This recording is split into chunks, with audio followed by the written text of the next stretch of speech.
Hi, I'm Dennis O'Brien, President of PECO. Welcome to Valley Forge National Historical Park. We're proud to make Valley Forge even more fun and accessible for you and your family. So sit back and enjoy this episode of PECO's Podcast Through History.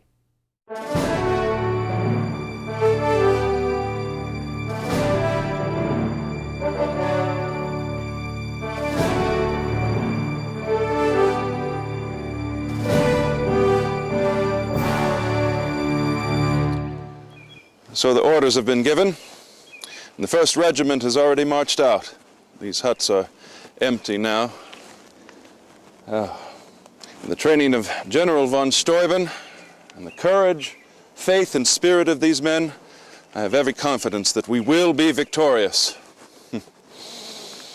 How far we have come since the beginning.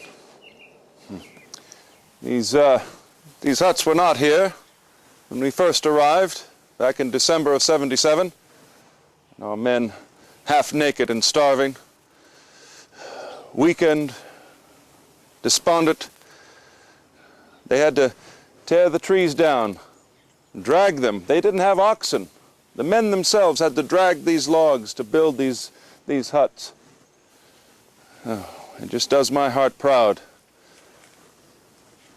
I remember they used to sit around these campfires here, talk of their loved ones back home, the wives, the children, the parents. Many of these young men, boys, really.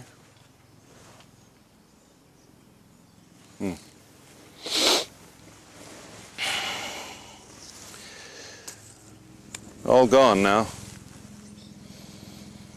But I have every faith in their abilities now, thanks to the training of General von Steuben and their incomparable spirit and courage. We will be victorious.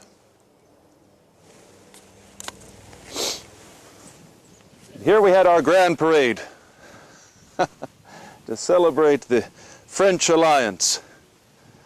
Oh, it did my heart proud to see these men in perfect formation, maneuvering through the field here, answering sharply to every command. What a sharp contrast to when I first took charge in Cambridge back in '75.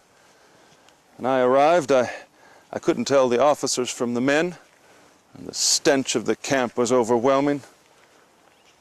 I personally had to break up a fight between Morgan's Virginians and one of Glover's Marbleheaders. What a difference, what a difference. Order and discipline, the soul of an army. And now they've gone from this ragtag, unorganized mob to a well-disciplined and ordered army, a continental army, an army of these United States. Henry Knox, Colonel of Artillery. Looking at these cannon now, I can't help but reminisce of the day when Henry Knox arrived in Cambridge with his 59 cannon that he dragged all the way down from Ticonderoga. There Knox, there he was, sitting on his horse, proud as can be. Those oxen behind him, dragging these cannon. Well, largely due to Henry Knox, we drove General Howe out of Boston City. Learned everything he learned from a book. Can you imagine that?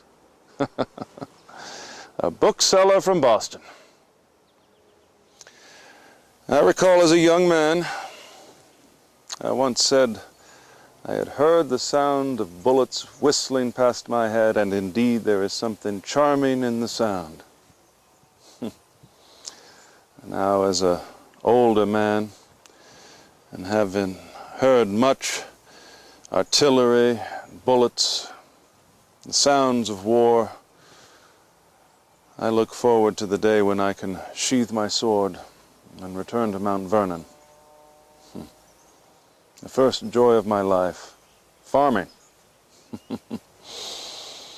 I look forward to returning to the mansion at Mount Vernon with Martha Washington at my side, looking out over the Potomac. I do indeed miss those days.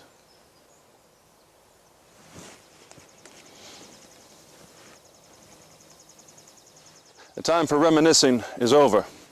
I will join with the rest of my army and pursue General Clinton, where, thanks to the bravery and spirit of freedom of our troops and the training provided them by General von Steuben, we will be victorious.